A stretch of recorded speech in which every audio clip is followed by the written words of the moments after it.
Great power comes with great responsibility. ఇంతమంది fan base ఉండి లాభం ఏంది, మాట్లాడాలి కదా అని అన్నారు. ఒకసారి నేనేమంటున్నా, మీకు యాక్టర్ శివాజీ గారిని టార్గెట్ చేసిరు కదా బ్రదర్ మీరు అందరూ, ఇవాళ అనసూయ గారు మీరందరూ, మళ్ళా ఒకసారి బాలయ్య బాబు గారు, హీరోయిన్లో నేను వెంటబడకపోతే నా ఫ్యాన్స్ కి ఎందుకు నచ్చుతుంది, ముద్దు I need to make her pregnant అని చెప్పి ఇట్లాంటి స్టేట్మెంట్లు వాడండు బాలయ్య బాబు గారు. మళ్ళా మీ ప్రగతిశీల మెసేజ్లు బాలయ్య బాబు గారిని విమర్శించనీకి పనికొస్తుందా, బాలయ్య బాబు గారిని మీరు విమర్శించగలుగుతారా, మళ్ళీ ఆయన మాట్లాడింది కరెక్టా?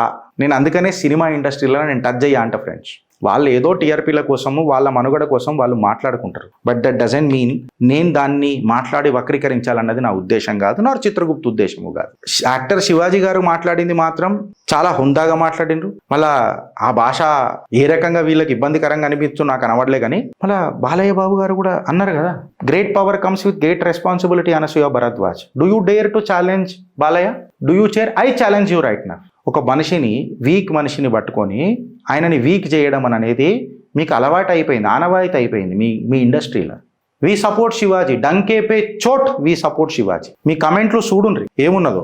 ఆయననే అన్నాడు ఒక ఆయన, can she say the same to Balakrishna who over action on a small actor? Clear కట్గా ఇదే మెసేజ్ని చూసుకొని మాట్లాడిండ్రు. బాలకృష్ణ మీ ప్రతాపం చూపెట్టండి అని చెప్పి మాట్లాడిండ్రు.